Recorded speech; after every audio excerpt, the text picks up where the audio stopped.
वो पता लग गया ना कैसे करना है। So what is harmonic mean, दोबारा से बोल दो जो बच्चे अभी ज्वाइन कर रहे हैं। What is harmonic mean? Harmonic mean equal to geometric mean का square upon arithmetic mean.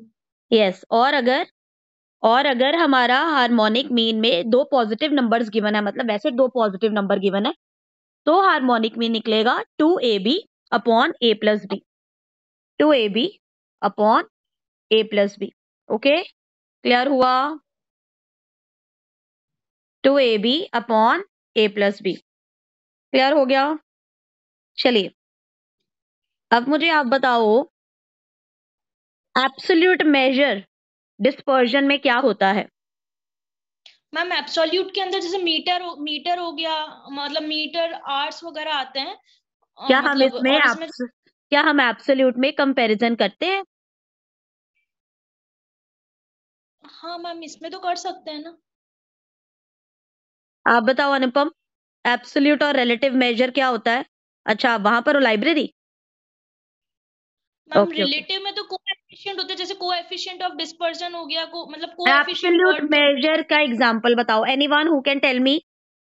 N K slash line ma'am जो। मीन, हाँ जी, मीन मीडियन। मीन मीडियन होते हैं एब्सोल्यूट मेजर, वो तो सेंट्रल टेंडेंसी का पार्ट होता है। एब्सोल्यूट मेजर क्या होता है? रिलेटिव में comparison, because it helps to do by percentage. Very nice NK. ये एनके कौन बच्चा है? एंड एब्सोल्यूट मेजर में हम निकालते हैं स्टैंडर्ड डेविएशन हो गया, है ना, मीन डेविएशन हो गया, ये निकालते हैं। और रिलेटिव मेजर में coefficient of standard deviation, coefficient of mean deviation. समझ गए? नालायक ही हो तुम सब। रेंज का फॉर्मूला बताओ। L minus S, coefficient of range? L minus S upon L plus S.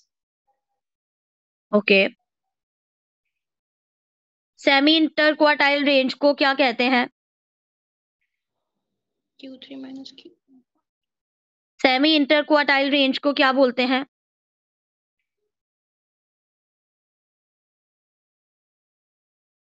क्या पढ़ा है आकांक्षा? मुझे समझ नहीं आती, मुझे बताओ। या तो रिलेटिव्स के साथ, उनके साथ आवाज नहीं आ रही आपकी। Q3 माइनस Q1 तो मैंने बोला है अभी। तो मैंने बोला ये ठीक है? बताओ, मैंने कब बोला है ठीक है? बताओ। Upon two because semi quartile है। शुक्र है, ऐसे कैसे चलेगा? रिलेटिव्स चले गए हैं, उन्हें अच्छे से बेच दिया, खातिरदारी कर ली उनकी।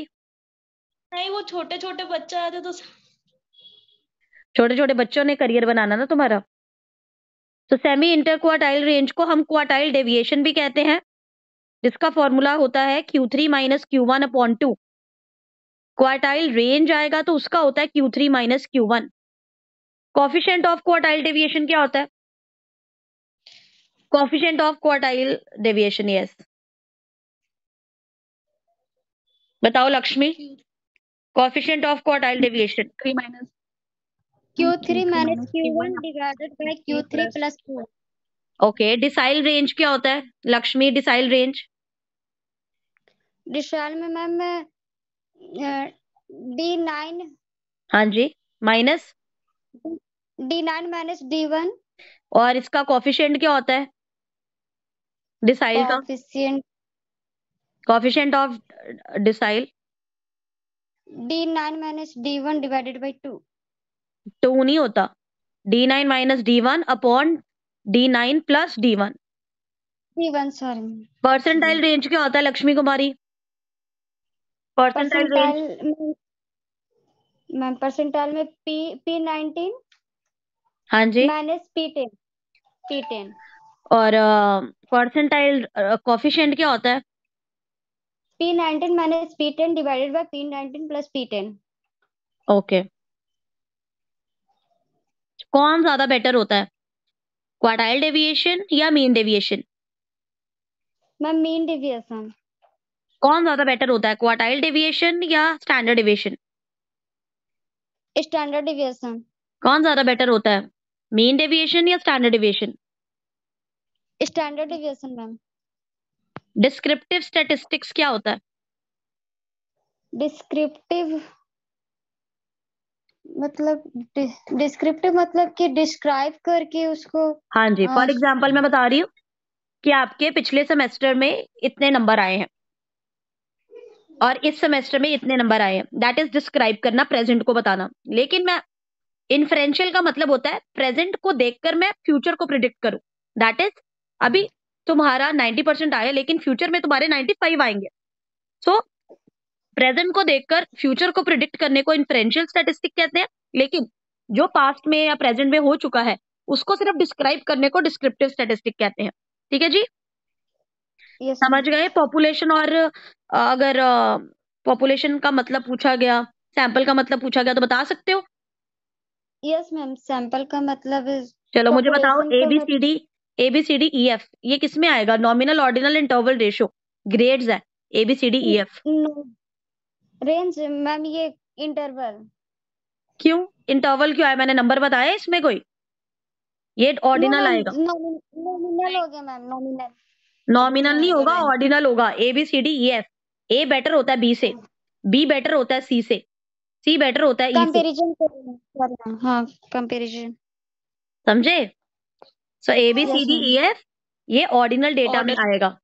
Okay, I Yes, colour, ma'am. आपका आई कलर कौन सा है? ब्लू, ग्रीन, येलो, ये किस में आएगा? Nominal, ordinal, interval, ratio?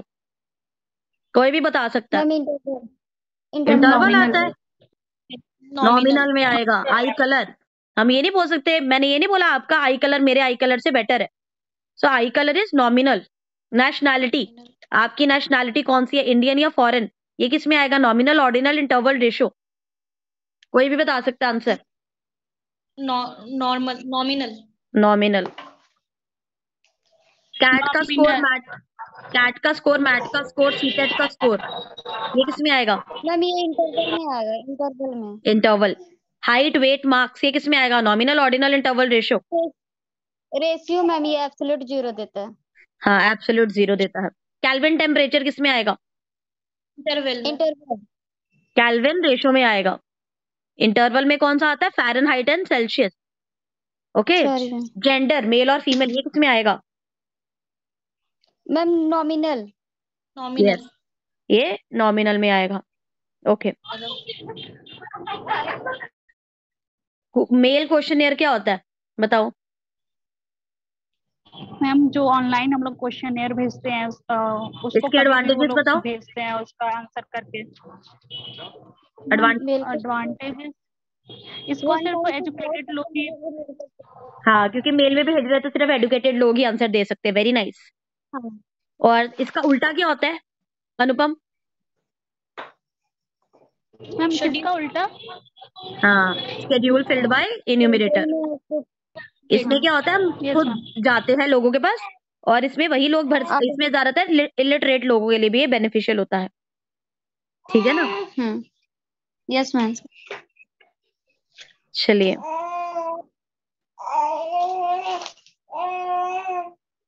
Lakshmi mute करो। आप मुझे बताओ, पाई डायग्राम क्या होता है? कैसे बनता है पाई डायग्राम? बनाकर बताओ यार। सर्कल में बनता है पाई डायग्राम। यस मैम अभी मैं ऊपर आई हूँ ताकि बोल सकूं। ओके। पिक्टोग्राम क्या होता है? पिक्टोग्राम, पिक्चर के माध्यम। हाँ, पिक्चर के माध्यम से। यस। कंपोनेंट बार चार्ट क्या होता है? कंपोनेंट बार चार्ट जो टेबल फॉर्म में होता है मैम। टेबल फॉर्म में नहीं, बार है, बार बनी हुई है। कंपोनेंट बार चार्ट क्या होता है? बार में अलग अलग बनते हैं बॉक्सेस। एक ही बॉक्स के अंदर 2-3 ऑप्शंस होते हैं। नहीं, ऐसे नहीं होता। ये तो सिंपल बार हो गया। इसी बार के अंदर ऊपर वाला, जैसे थोड़ा सा पोर्शन मैं पेन में लिख देती हूँ, बाद में रिकॉर्डिंग में देख लेना। जैसे ऊपर वाले बार का थोड़ा सा पार्ट करंट एक्सपेंडिचर है, नीचे वाला, हाँ जैसे अब बनाया है, नीचे वाला करंट एक्सपेंडिचर है, ऊपर वाला कैपिटल एक्सपेंडिचर है। ओके। मल्टीपल बार चार्ट क्या होता है? मल्टीपल बार चार्ट इसमें अलग अलग डिजाइन दे रखी होती है, अलग अलग बॉक्स में, किसी में कैसी किसी में कैसी। मल्टीपल बार चार्ट में होता है, फॉर एग्जाम्पल मैं 2001 की बात कर रही हूँ, 2001 में एक बार बनाई होगी जैसे बड़ी, उसके साथ ही टच करते हुए उसी साल में छोटी बार भी बनाई होगी। मतलब इसमें हम जैसे इंपोर्ट, बड़ी बार जो है इंपोर्ट के लिए है, जैसे ब्लू कलर हमने वो कर लिया, और जो छोटी बार है वो एक्सपोर्ट के लिए। मतलब एक ही साल में हम 2 बार्स बनाते हैं। जैसे इसमें एक एक बार के बाद गैप था ना, इसमें एक ही साल में 2 बार्स बनती है। That is called multiple bar chart. Clear हुआ? मल्टीपल बार चार्ट क्या होती है? Yes, ma'am. Yes, ma'am. चलिए, पाई चार्ट बनाने का एक फॉर्मूला होता है, इसका मतलब वो फॉर्मूला होता है कंपोनेंट पार्ट जिसके बारे में आप बात कर रहे हो upon whole quantity into 360 degree. Component part upon whole quantity upon 360 degree. एक प्रॉफिट एंड लॉस चार्ट भी होते हैं। लॉस जो है बार के नीचे तक आता है ना? No profit no loss base पर, और प्रॉफिट्स ऊपर होते हैं। ठीक है ना?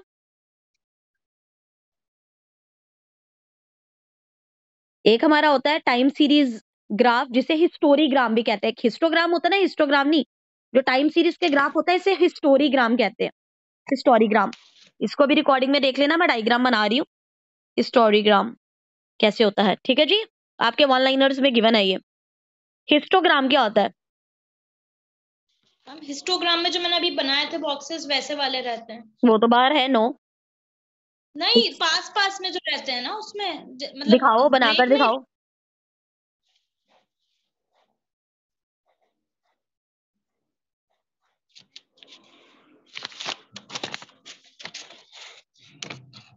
हाँ, पास ये पास में। देख लो सभी बच्चे, ये हिस्टोग्राम होता है। यस। फ्रीक्वेंसी पॉलीगन क्या होता है? इसी में ही लाइन कर देते हैं जो ऐसे। फ्रीक्वेंसी कर्व क्या होता है? फ्रीक्वेंसी कर्व जो होता है वो उसी में लाइन करना होता है। पॉलीगन जो होता है वो बिना बार के होता है। ठीक है, लिख लो पॉलीगन जो होगा, अगर पॉलीगन आएगा तो बिना बार्स के, मिड पॉइंट से जब हम लाइंस खींचते हैं।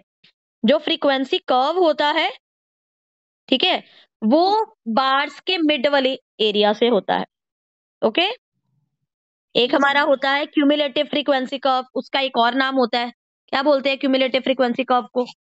अब क्यूमुलेटिव फ्रीक्वेंसी कर्व बोल रही हूँ, भी बोलते हैं क्या ओजाइव, मैम इसको? ओजाइव बोलते हैं, जो कि हमारा मीडियंस वगैरह में भी यूज होता है। ओजाइव, ओजाइव बनाकर दिखाओ, जिसमें लोअर मिडल क्वार्टाइल, अपर क्वार्टाइल और मीडियन होता है बीच में। ओजाइव। ओके, समझ लगा? क्यूमुलेटिव फ्रीक्वेंसी कर्व ओजाइव होता है। ओजाइव लिख लो, बाद में देख लेना। ओजाइव मैं इधर बना देती हूँ पेन से, आप चेक कर लेना। ये उल्टा एस शेप होता है, फिर अपर क्वार्टाइल की ऊपर से लाइन होती है, मीडियन की मिडल से, लोअर क्वार्टाइल की नीचे से लाइन होती है। ठीक है जी।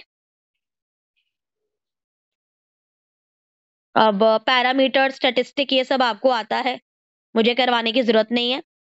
चलिए, अब कल मैंने वो आपको सारे समझा दिए थे। अगर आपने 250 एमसीक्यूज करे हैं, जो हमने 20 रुपीज वाला टेस्ट लिया था, उसमें सैम्पलिंग सारे उसके अलग अलग नेम्स भी हमने करे थे, है ना? किसको क्या कहते हैं, judgemental sampling, slow ball sampling, sampling and all, proportionate sampling, ये सब आपने करा है। चलिए, अब मुझे एक बार बता दो, कार्ल पियर्सन का कोएफिशिएंट ऑफ स्क्यूनेस का फॉर्मूला क्या होता है? कार्ल पियर्सन का कोएफिशिएंट ऑफ स्क्यूनेस का फॉर्मूला जल्दी से बताओ। वो Q3 plus Q3 plus Q1 minus 2 median upon Q3 minus Q1। ये कार्ल पियर्सन का नहीं, बॉली का है।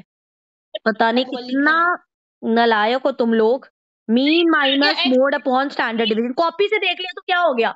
एग्जाम में कॉपी मिलेगी नहीं, क्या आकांक्षा? नहीं नहीं, बता दो मुझे, एग्जाम में कॉपी मिलेगी क्या आपको? इतना पेज वो नालायक नहीं वाला होना चाहिए बच्चे को कि वो 1 2 3 दिन मिल गए हैं, हम स्टैट्स का पीडीएफ नहीं पढ़ सकते। और रिश्तेदारों में घुसो। कार्ल पियर्सन का फॉर्मूला क्या है Anupam? Mean minus mode upon standard deviation. अगर मोड इल डिफाइन हो तो क्या होता है फॉर्मूला? बताओ। अगर मोड इल डिफाइन हो, मोड ना गिवन हो, तो क्या होता है? देखो कॉपी, देखो आकांक्षा, कहीं रह ना जाए फॉर्मूला। मैम वो पेज नहीं खुला हुआ है कॉपी में। It doesn't matter, what matters is कि नहीं आता।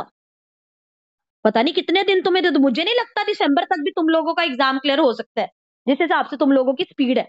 मैं होती ना 4 घंटे में पूरा स्टार्ट या कोई भी इवन सब्जेक्ट होता पूरे 4 घंटे में खत्म करके उसका टेस्ट दे देती, सब कुछ आता होता। पता नहीं तुम लोगों से क्यों नहीं हो पाता है। रिश्तेदारों को भी अटेंड करना है, सोशल लाइफ भी जीनी है, शादी के पछड़ों में भी पढ़ना है, शादियां भी अटेंड करनी है, फिर बाद में रोना भी है। अगर मोड इल डिफाइन हो तो हमारा फॉर्मूला आता है 3 ब्रैकेट के अंदर mean minus median upon standard deviation. Karl Pearson coefficient का रेंज क्या होती है? -3 से +3। बार बार लिखने का क्या फायदा? वही तो सारा कुछ पीडीएफ में गिवन है, फिर भी लिखने का क्या फायदा होता है? बॉली का जो आप बता रहे थे वो बॉली का है कोएफिशिएंट, बताओ क्या है बॉली का coefficient? Q3 + Q1 - 2 median upon Q3 - Q1। इसका कोएफिशिएंट क्या होता है? पढ़ा ही नहीं है तो मैम कहाँ से याद रहेगा?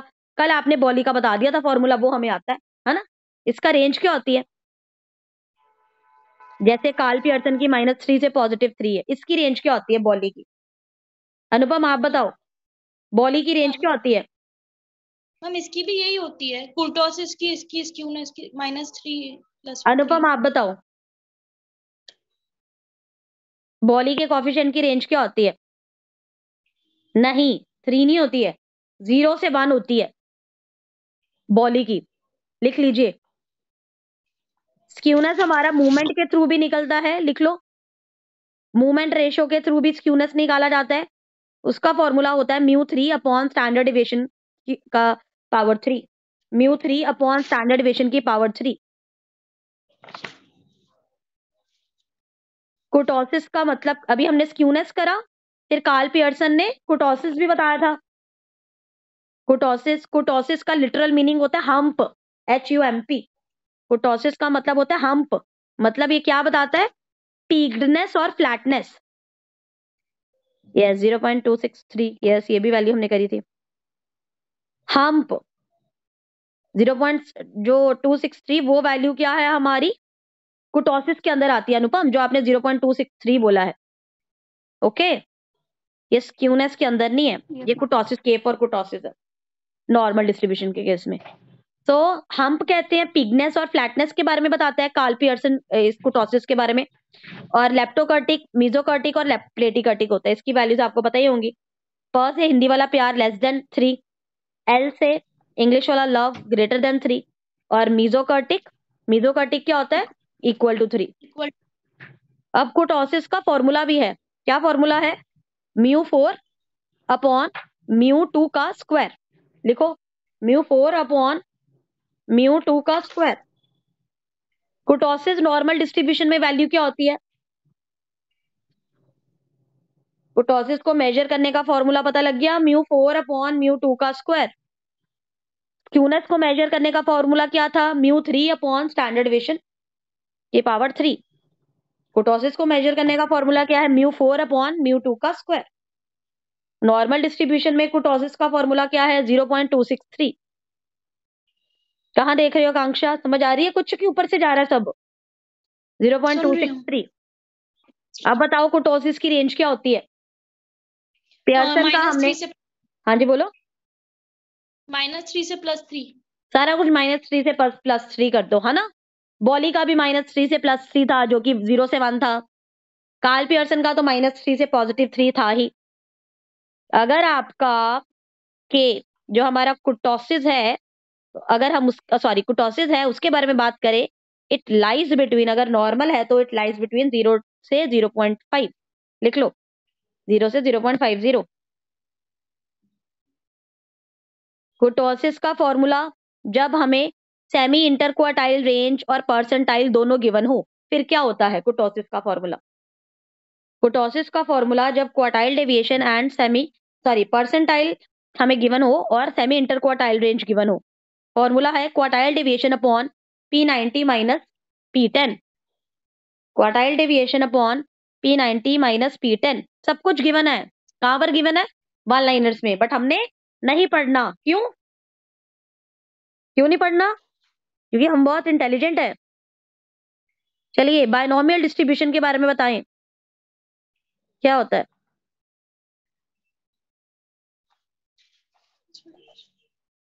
बोलो बायनॉमियल डिस्ट्रीब्यूशन क्या होता है? ये बर्नौली ने दिया है, इसमें पी जो होता है वो स्मॉल वैल्यू होती है, क्यू जो है वो लार्ज वैल्यू होती है। हैं? और ये इसके तो हमने कभी नहीं पढ़ा। बायनॉमियल में पी स्मॉल होता है, क्यू लार्ज होता है, 50% होते हैं मैम दोनों। इसमें 2 वेरिएबल होते हैं और 50-50 चांसेस होते हैं बहुत दोनों बुरा हाल है आकांक्षा। हाँ जी, आने 50-50 चांसेस होते हैं, क्योंकि ये है टॉसिंग द कॉइन, कॉइन को उछालना, हेड और टेल दोनों के 50-50% ही चांस होंगे। ठीक है, mutually exclusive outcome, finite number of trials के हम 10 बार कॉइन उछालेंगे या 20 बार उछालेंगे, है ना? ये डिस्क्रीट प्रोबेबिलिटी डिस्ट्रीब्यूशन है कि कॉन्टिन्यूस है अनुपम? मैम ये डिस्क्रीट है। डिस्क्रीट इसीलिए है क्योंकि 0 बार हेड आया या 0 बार टेल आया, 1 बार टेल आया तो हम 0 1 2 3 से कर सकते हैं। मीन और वेरिएंस में कौन बड़ा होता है? मीन बड़ा होता है कि वेरिएंस बड़ा होता है अनुपम? मैम मीन का फॉर्मूला क्या होता है? Sigma X upon N. Wow, sigma X upon N हो गया, तो एनपी हम बाहर छोड़ देते हैं, है ना? एनपी को हम छोड़ देते हैं मैम बाहर। एक मिनट, मैम इसमें जो है ना N is greater than NP होता है, मतलब मीन इसमें ग्रेटर होता है वेरिएंस से हाँ, तो बायनॉमियल मीन में। का फॉर्मूला एनपी होता है, N multiply by P, NP is mean and variance is NPQ क्यू। मैम वो दूसरा मीन और स्टैंडर्ड रूट में नहीं एनपीक्यू समझ गई। स्टैंडर्ड डिवीजन होता है। शुक्र है। ये सिमेट्रिकल होता है, ये क्या होता है? सिमेट्रिकल असिमेट्रिकल होता है। दोनों हो सकते हैं, यस। सिमेट्रिकल भी हो सकता है, असिमेट्रिकल भी हो सकते हैं। इसके पैरामीटर्स कौन से होते हैं? 2, एन एंड पी। ठीक है। मोमेंट कॉफिशिएंट ऑफ स्क्यूनेस इसका आ सकता है पेपर में।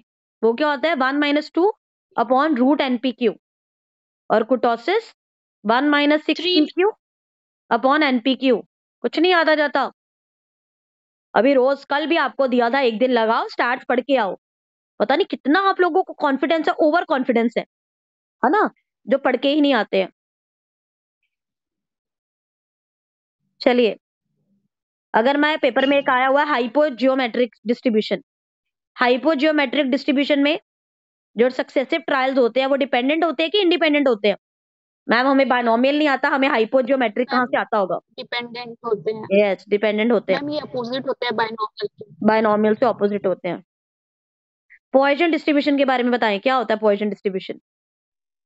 मैम ये बहुत रेयर कंडीशन में होता है, मतलब हाँ जी, चांसेस बहुत कम होते हैं, और यस। और ये जैसे अर्थक्वेक।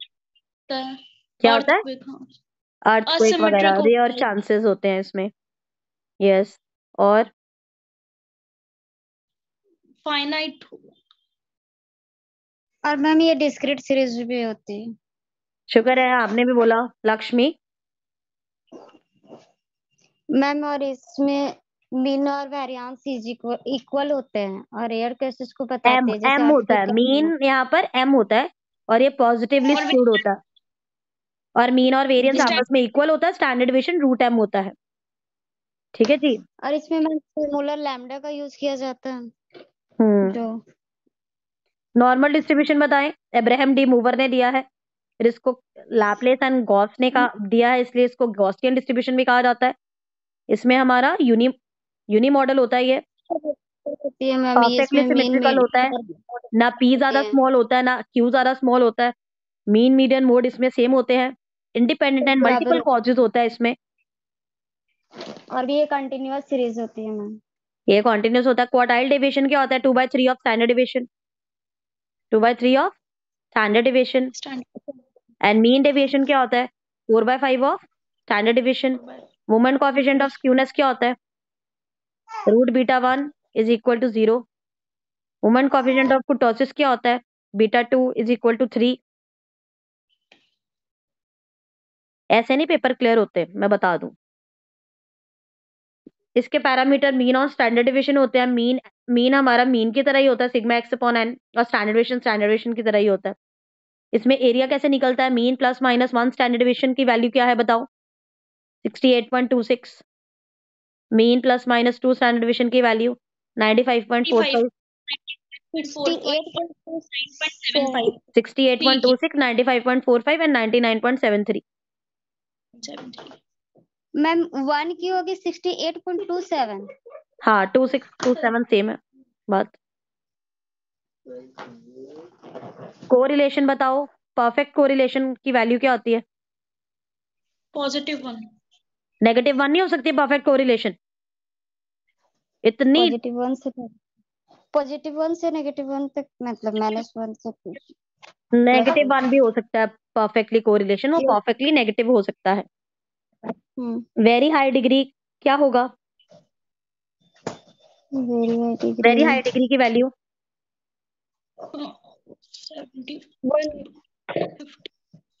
50 से 75। 0.9 पॉजिटिव या नेगेटिव, उससे ऊपर। फेयरली हाई 0.75 से 0.9, पॉजिटिव भी नेगेटिव भी हो सकता है। मॉडरेट 0.5 से 0.75, लो 0.25 से 0.5 and very low less than 0.25। Probable error का फॉर्मूला बताओ। 0.6745 into 1 minus r का स्क्वायर डिवाइडेड बाय √10। और स्टैंडर्ड एरर का formula Lakshmi? 1 minus r square divided by √10। Okay. Probable error की लिमिट्स होती हैं, कौन सी लिमिट है? अपर और higher limit. Correlation plus probable error and correlation minus probable error. अगर कोरिलेशन लेस देन हो प्रोबेबल एरर से तो रिलेशनशिप हुआ कि नहीं हुआ? अगर correlation is less than probable error. Ma'am अगर कम रहेगी तो नहीं। If correlation is less than probable error, no relationship. If correlation is greater than 6 probable error, so significant. If correlation is greater than probable error but less than 6 probable error, so nothing can be said. Okay? Okay ma'am.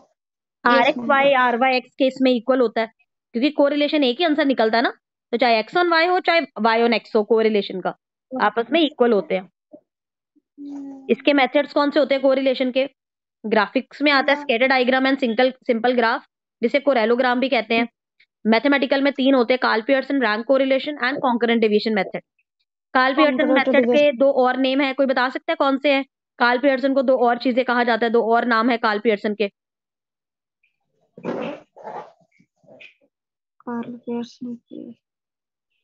Karl Pearson के आकांक्षा रो क्यों रहे हो? Karl Pearson के 2 और नाम है, कौन से हैं 2 नाम?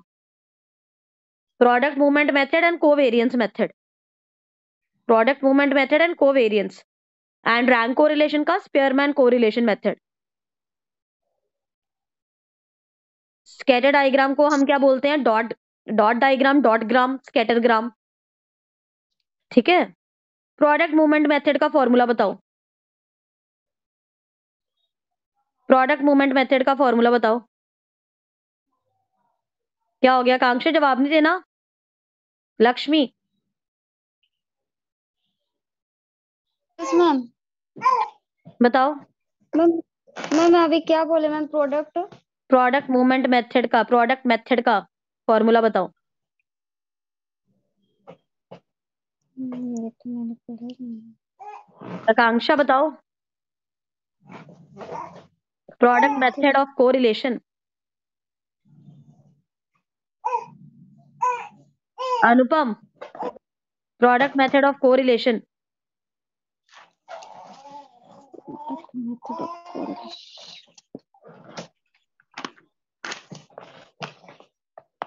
कॉपी निकालो, देख लो, फिर भी नहीं मिलेगा। Covariance of X and Y upon standard division X into standard division Y. Covariance of X and Y upon standard division X into standard division Y, या फिर sigma X Y upon root में sigma X square into sigma Y square. समझ लगा? Yes ma'am. ये तो ये arithmetic mean और standard division पर बेस्ड है।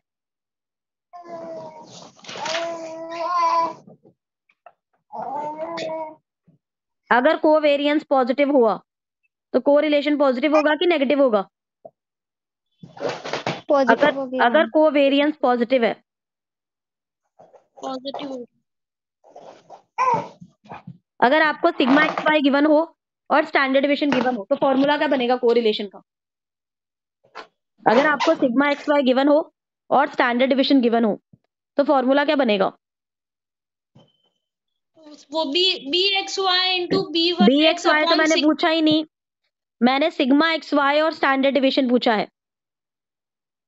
तो कोरिलेशन का फॉर्मूला क्या बनेगा? Sigma X Y and standard deviation given है, मैंने कोवेरियंस बोला ही नहीं है अनुपम। इट विल बी, लिखो sigma X Y upon n into standard deviation x multiply by standard deviation y। Y sigma X Y upon n multiply standard deviation x multiply standard deviation y। दिखाओ क्या लिखा है formula अनुपम।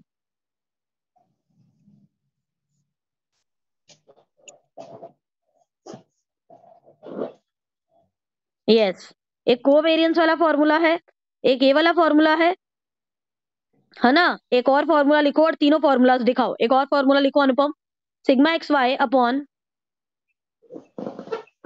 Y upon root में sigma X square multiply sigma Y square, बड़ी root बनानी है, दोनों इसमें डाल देने, sigma X square into sigma Y square. दिखाओ तीनों फॉर्मूलाज दिखा दो, ये तीनों पेपर में आ सकते हैं। हाँ जी देख लो, दिख रहा है सबको? पेपर में इसकी जगह ये कार्ल पियर्सन की है, प्रोडक्ट मेथड भी आ जाए तो भी ये फॉर्मूलाज लगेंगे। अब रैंक कोरिलेशन का फॉर्मूला क्या होता है? 1 minus 6 sigma D square upon n cube minus n। ये रैंक कोरिलेशन, हेडिंग डालो rank correlation. 1 minus 6 sigma D square upon n cube minus n।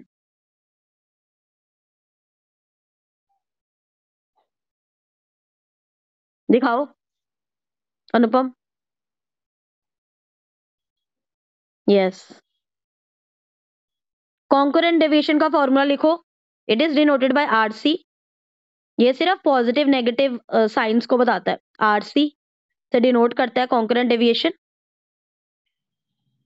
और इसका फॉर्मूला आता है रूट में, रूट के बाहर भी प्लस माइनस लिखेंगे, रूट के अंदर भी प्लस माइनस लिखेंगे, और रूट के अंदर क्या लिखेंगे? 2c minus n upon n।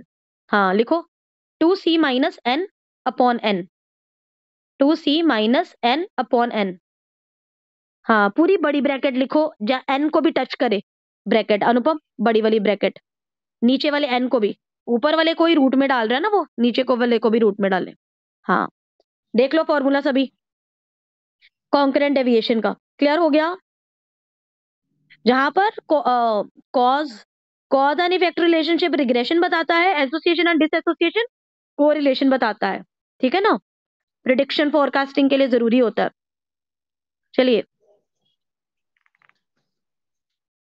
Regression coefficient is a measure of change in dependent variable to change in independent variable, dependent variable to change in independent variable, that is bxy is equal to standard deviation x, sorry, bxy is equal to change in x upon change in y, bxy is equal to change in x upon change in y, and byx is equal to change in y upon change in x। जो b के बाद लिखा होगा वो numerator में आएगा, दूसरा denominator में। ये भी दिखा दो एक बार अनुपम फॉर्मूला, ये भी रिग्रेशन कोएफिशिएंट का फॉर्मूला है, bxy और byx का। क्लियर नहीं आ रही photo?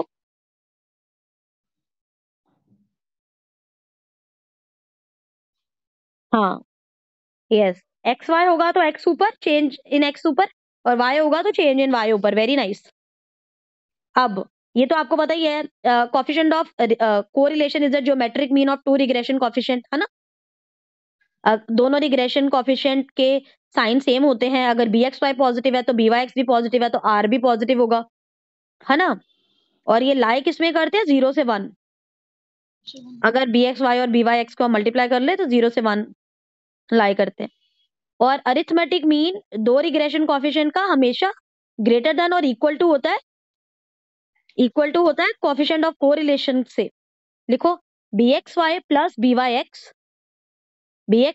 byx upon 2 is greater than और इक्वल टू रूट में bxy और byx, रूट में bxy इंटू byx, जो ज्योमेट्रिक मीन वाला फॉर्मूला है। दिखाओ क्या लिखा है अनुपम।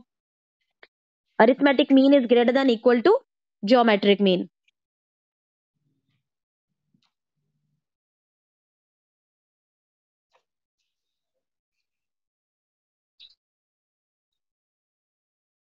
ये क्या लिखा है, और इज ग्रेटर देन और इक्वल टू। हाँ, ग्रेटर देन और इक्वल टू कैसे लिखते हैं, ग्रेटर देन का साइन डालकर जो नीचे वाली लाइन है उसी में एक और लाइन डाल देते हैं साथ में कि इक्वल बन जाए।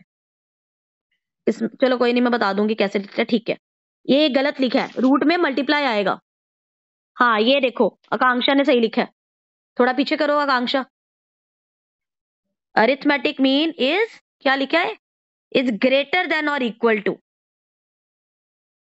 हाँ ठीक है। और जहां पर रूट वाला bxy byx लिखा है उसकी जगह पर r भी लिखो तो चलेगा। क्यों r भी लिखो तो चलेगा, क्योंकि geometric coefficient of correlation is the geometric mean of two regression coefficient ना। जहां पर रूट में bxy और byx लिखा है उसकी जगह पर r भी लिख सकते हो। दिखाओ कैसे लिखा है r।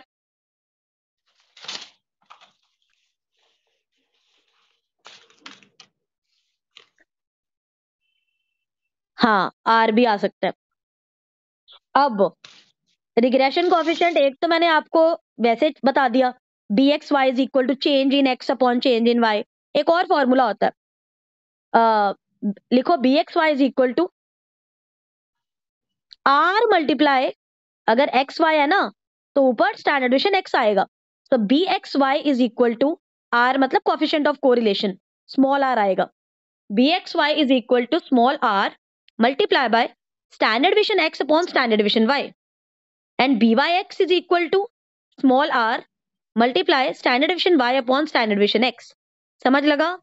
दिखाओ ये भी। It is only independent of origin not scale. Okay दिखाओ। नहीं, हाँ नहीं लिखा ही नहीं है, कहां पर लिखा है ये। हाँ ये ठीक है। ये रहा। ये क्या लिखा आपने, ये ओवर में आना था, standard division x divided by standard division y। ये क्या हाँ, लिखा वही है लिखा है और अनुपम, ये गलत है। Coefficient of correlation r multiply by standard division x into standard division y, और नीचे भी ठीक लिखो, standard division y upon standard division x लिखो। ये देख लो आपकी रिवीजन। अनुपम एग्जाम में कैसे करोगे बताओ। चलिए नेक्स्ट फॉर्मूला लिखे, bxy एक और फॉर्मूला से लिखने का फॉर्मूला, bxy कोवेरिएंस से अगर निकालना हो तो bxy is equal to covariance of x and y upon variance